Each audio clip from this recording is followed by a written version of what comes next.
Magandang gabi kapatid, kaibigan. Narito po akong muli ang inyong kaibigan, si Brother Albert, na magbabahagi ng salita ng Diyos sa gabing ito.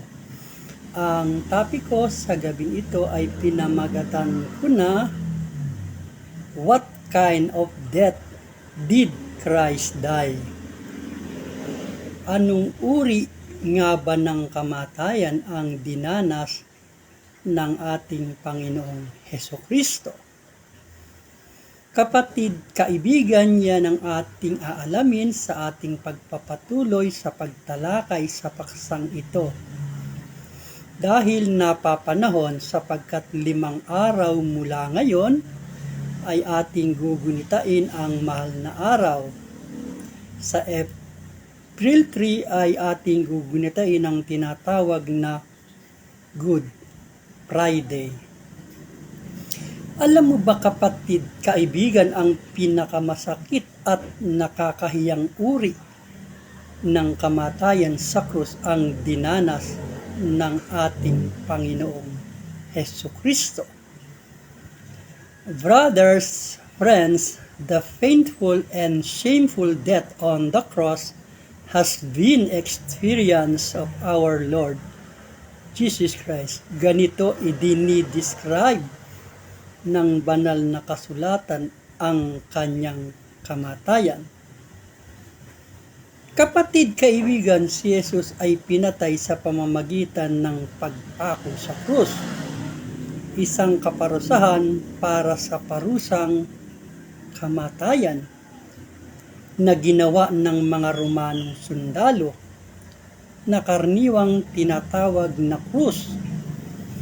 Ang instrumento ng crucifixion ay itinuturing na isang patayong kahoy na poste na bumubuo sa isang hugis krus na istruktura. Ang kanyang crucifixion ay naganap noong unang siglo.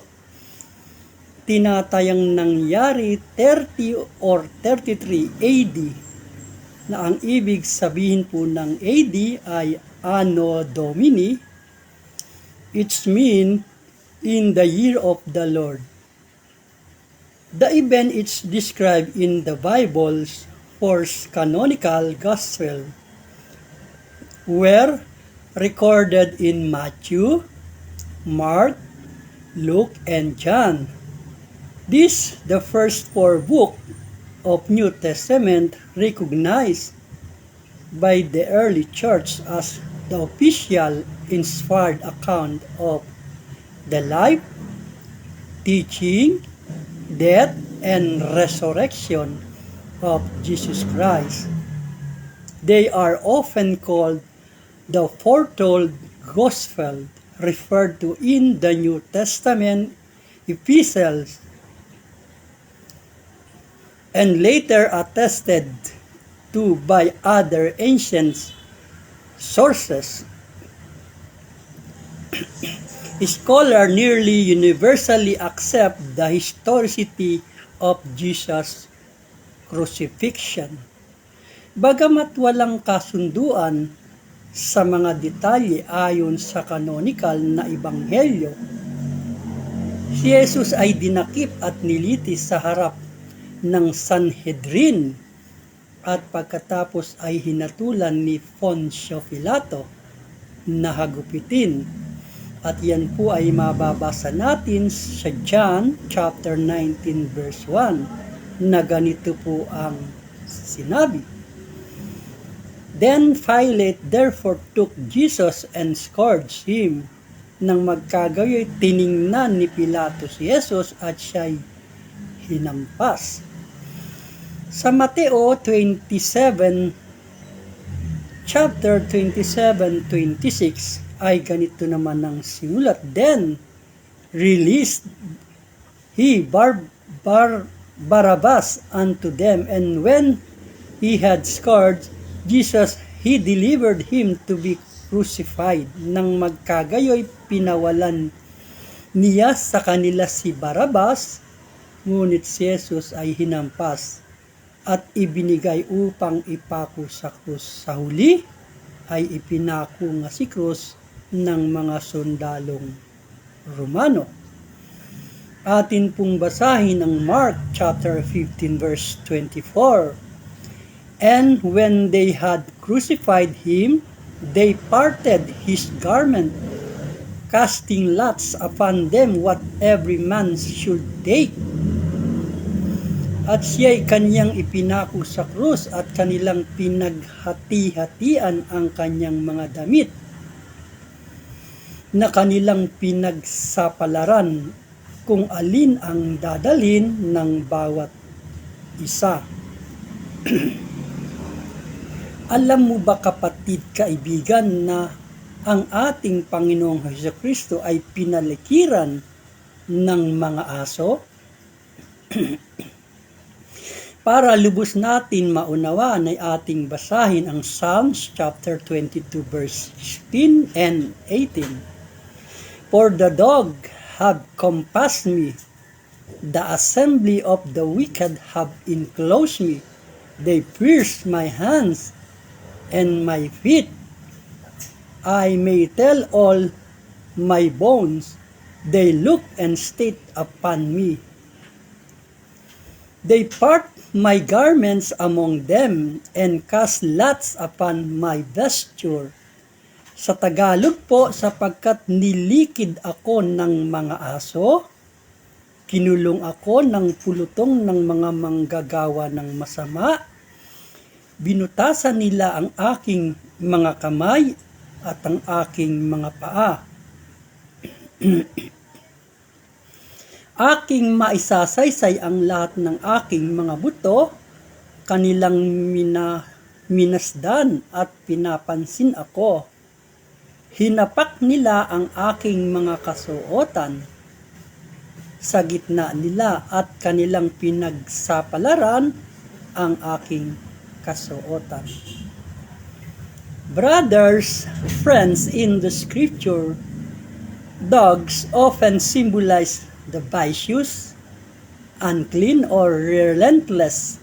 They are enemies surrounding, depicted as ravenous, scavengers hunting pretty. Mga kapatid, sa banal na kasulatan ng aso ay sumisimbolo o sumasagisag sa mabisyo, marumi, o walang humpay silang mga kaaway na nakapaligid na inilalarawan bilang gutom na mga ngaso tulad ng hayop na naghahanap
na naghahanap ng kanilang mabibiktima. Ganyan inihalintulad ang mga taong gumagawa ng kasamaan sa ating Panginoong Hesukristo. Alam mo ba kapatid kaibigan, si Kristo ay naging sumpa para sa atin. Basahin natin ang Galatians chapter 3 verse 13. Christ hath redeemed us from the curse of the law, being made a curse for us, for it is written, cursed is every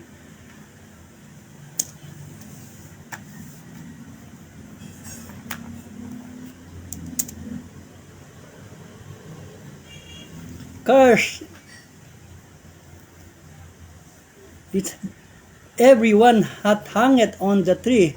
Sa sumpa ng kautusan ay tinubos tayo ni Kristo na naging sumpa sa ganang atin sapagkat nasusulat, sinumpa ang bawat binibitay sa punong kahoy. Ganyan mga kapatid ang uri ng kamatayang dinanas ng ating Panginoong Hesus sa kalupitan ng mga taong nakapaligid sa Kanya noong mga panahon na yon, na sa sobrang hirap ay nasambit niya ang salitang, Diyos ko, bakit mo ako pinabayaan?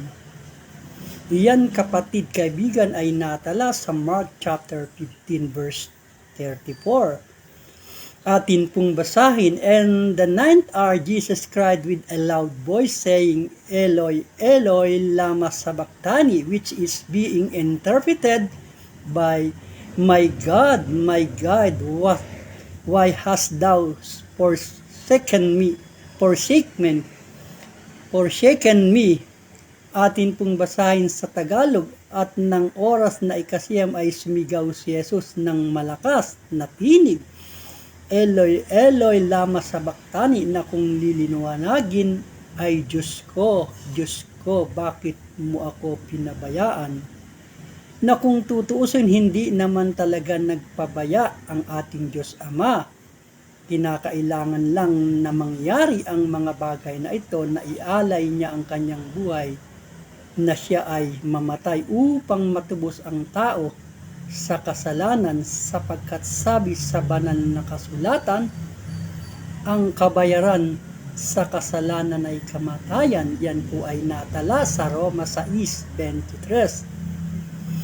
So mga kapatid, kailangan may magsakripisyo ng buhay, at iyon ang ginawa ng ating Panginoong Hesus para sa ating katubusan. Kailangang may dumanak na dugo, sapagkat ang Biblia ang nagsabi, kung walang pagbubo ng dugo ay walang kapatawaran. Because the Bible says, without the shedding of the blood, there is no forgiveness. Yan po ay natala sa Hebreo 9:22. Kapatid kaibigan, sa aklat ng Mark 15:37 ay ganito naman ang nasulat, and Jesus cried with a loud voice and breathed his last breath, at si Jesus ay umiyak ng malakas na tinig at nalagot ang hininga. Sa John 19 chapter 19 verse 30 ay ito naman ang natala, when Jesus therefore had received the vinegar, he said, it is finished, tetelestai. And he bowed his head and gave up the ghost. Nang matanggap nga ni Jesus ang suka ay sinabi niya, naganap na, at iniyukayok ang kanyang ulo at nalagot ang kanyang hininga. Mga kapatid kaibigan, yan ang kasaysayan ng kamatayan ng ating Panginoong Jesucristo, na sa pamamagitan ng pagdanak ng kanyang dugo doon sa krus ng Kalbaryo ay na kung saan ikaw at ako at sinumang taong magpapahalaga at kikilalanin ang ginawa ni Kristo sa pagsakripisyo sa krus ng Kalbaryo para lang matubos ang tao sa kasalanan. At ang sinumang tao na sasampalataya at tatanggap sa Kanya bilang tagapagligtas at Panginoon ng kanilang buhay ay mapagkalooban ng walang hanggang buhay sa piling ng Diyos. Mga kapatid, kaibigan, ang pagliligtas ng Panginoon ay nangyari na at naganap na noong unang Biyernes Santo, na kung saan ay sinabi, it is finished. Nang matanggap nga ni Jesus ang suka ay sinabi niya, naganap na, at iniyukayok ang kanyang ulo at nalagot ang kanyang hininga. Mga kapatid kaibigan, yamang ang sakripisyo ng ating Panginoong Hesukristo ay naganap at natapos na, Ang kailangan mo na lang gawin ay ang mga sumusunod. Pahalagahan mo ang ginawa ni Kristo para sa kaligtasan mo. Tanggapin mo siya para mapagkalooban ka ng buhay na walang hanggan. Ano po ang sabi sa John 3:16? For God so loved the world that He gave His only begotten Son, that whosoever believeth in Him should not perish but have everlasting life. Sa Tagalog po, sapagkat gayon na lamang ang pag-ibig ng Diyos sa sanglibutan na ibinigay ang kanyang buktong na anak upang ang sinumang sa kanya'y sumampalataya ay huwag mapahamak, kung hindi magkaroon ng buhay na walang hanggan. Pangalawa, magsisi sa mga kasalanan at magbalik loob sa Diyos. Repent ye therefore and be converted, that your sin may be blotted out when the times of refreshing shall come from the presence of the Lord. Kaya nga mangagsisi kayo at mangagbalik loob sa Diyos upang mangapawi ang inyong mga kasalanan, upang kung magkagayoy magsidating ang panahon ng kaginhawahan mula sa harapan ng Panginoon. Yan po ay natala sa Acts chapter 3 verse 19. Pangatlo po na kailangan gawin, ipahayag mo ang iyong labi at buong puso na si Kristo ay Panginoon at sampalatayanan siya. That if thou shalt confess with the mouth the Lord Jesus and shall believe in thy heart that God has raised him from the dead, thou shalt be saved. Yan po ay natala sa Romans chapter 10 verse 9. Sapagkat kung ipapahayag mo ng iyong bibig si Jesus na Panginoon at sasampalataya ka sa iyong puso na binuhay siya ng mag-uli ng Diyos sa mga patay, ay maliligtas ka. Kapatid kaibigan, kapag naisagawa mo ang mga bagay na yan, ito ang magbibigay sa iyo ng assurance na ikaw ay napagkalooban na ng buhay na walang hanggan, at kasabay nito ay napabilang ka na sa pamilya ng Diyos. Oo kapatid kaibigan, hindi ka nagkamali sa pagkarinig na ikaw ay naging kanyang anak, dahil yan ang sinabi sa John chapter 1 verse 12. But as many as receive him, to them gave he power to become the sons of God, even to them that believe in his name. Sa Tagalog po, datapot ang lahat ng sa kanya'y nagsitanggap ay pinagkalooban niya sila ng karapatang maging anak ng Diyos, sa makatuwid bagay ang mga nagsisampalataya sa kanyang pangalan. Kapatid kaibigan, tama ang narinig mo na mapabilang na maging anak ng Diyos. Dahil kapatid kaibigan, hindi lahat ay anak ng Diyos. Kung hindi yun lamang nagsisampalataya sa Kanya ang binibigyan ng karapatan na maging anak niya. Ang lahat ng tao ay nilikha niya, pero hindi lahat ay anak niya. Ayon po yan sa John chapter 1 verse 12 na ating kababasa-basa lamang.